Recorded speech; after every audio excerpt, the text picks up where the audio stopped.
If you are a trend trader and prefer the swing trading, I'm sure that you face the same problems I was facing when I started trading.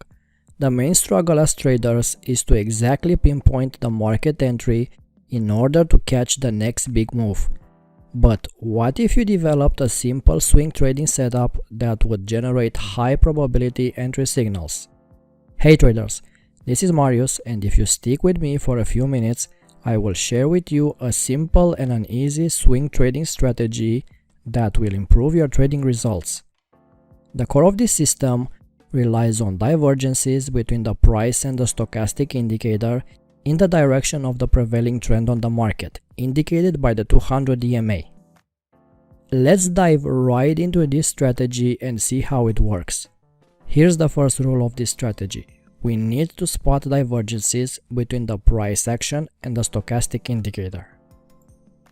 If you are a trend trader, divergences should be one of your most important tools because a divergence signals momentum coming into the main trend, suggesting a possible continuation in the prevailing direction of the market.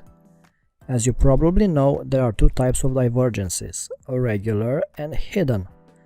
A regular divergence involves higher high prices and lower indicator values during an uptrend, and lower low prices and higher indicator values during a downtrend.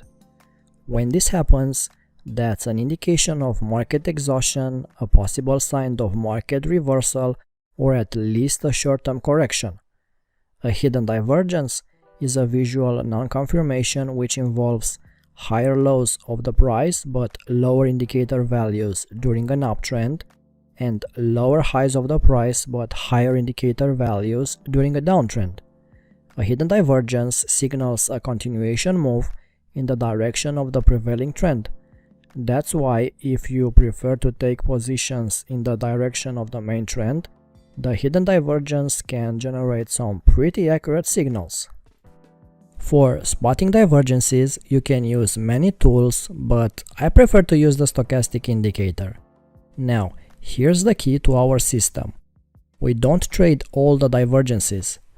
During strong trends, the stochastic will generate divergence after divergence, and most of the signals will probably fail. Look at this Bitcoin chart, and as you can see, the price was in a strong upward trend, and the stochastic indicator generated several divergences, but most of these signals were false. That's a wrong approach in what concerns trading the divergences. We have to be smart and filter this technique in order to eliminate false signals. Now, here's the second rule of this strategy. We'll establish the main trend with a 200 period exponential moving average, and we only trade divergences in the direction of the main trend. Also, I only trade on the hourly, on the 4 hours, and on the daily time frames in order to reduce the market noise and filter the bad signals generated on shorter time frames. Here's how we take signals with this swing trading setup. When the price trades above the 200 EMA, we consider taking only long entries. When the price trades below the 200 EMA, we consider taking only short entries.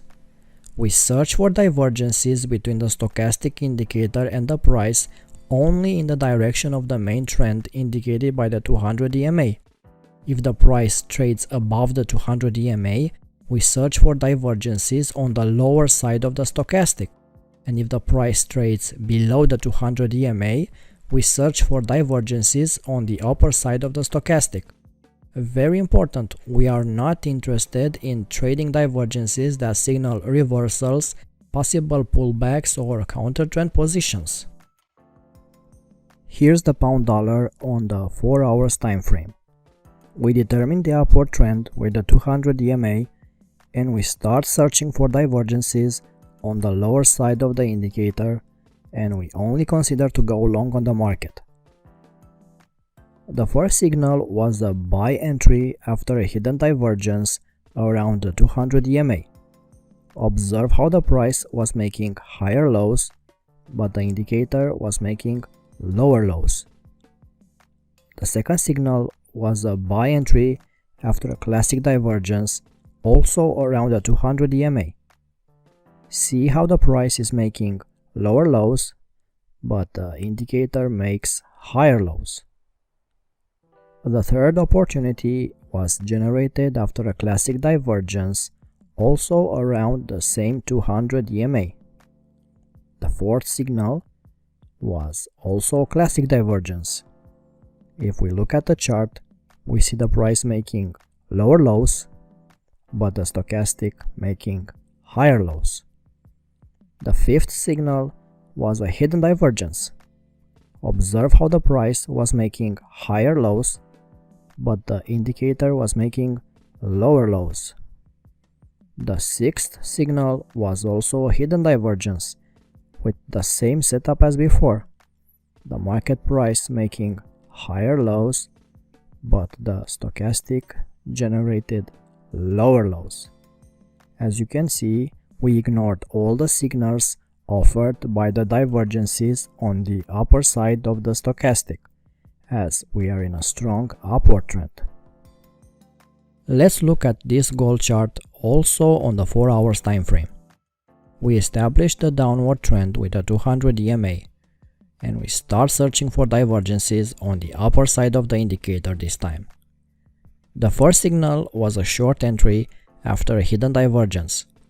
Observe how the price was making lower highs, but the stochastic was making higher highs. The second entry was a short signal after a classic divergence.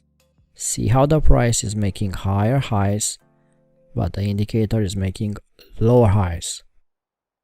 The third opportunity was a classic divergence around the 200 EMA.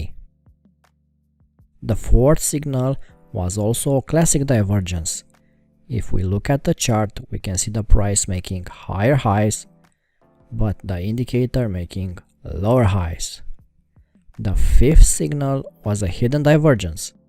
Observe how the price was making lower highs, but the indicator was making higher highs. The sixth signal was a classic divergence. The price was making higher highs, but the stochastic was making lower highs. As you can see, we ignored all the signals offered by the divergences on the lower side of the stochastic, as we are in a strong downward trend. The trick of this strategy is to determine the main trend with the 200 EMA and only take positions in the direction of the trend. So we don't chase all the divergences that occur on the chart. We only trade the ones with a higher probability, meaning the ones in the direction of the main trend. If you are a trend following trader, you should train your eyes to spot the divergences on different charts. Please keep in mind that this system is more reliable when you are using higher time frames. A signal that is produced on the 4-hour or on the daily chart is more reliable than a signal produced on the 15 minutes chart. A divergence is more reliable on higher time frames because the market does not move as fast and is easier to define trends. By using higher time frames, you'll see the patterns developing and you'll have time to make the correct decisions. Test this strategy on your charts, and I look forward to hearing from you in the comment section about your results. If you got any value from this video, please consider subscribing to this channel and give us a like, as it would help us to grow our channel in the future. Until next time.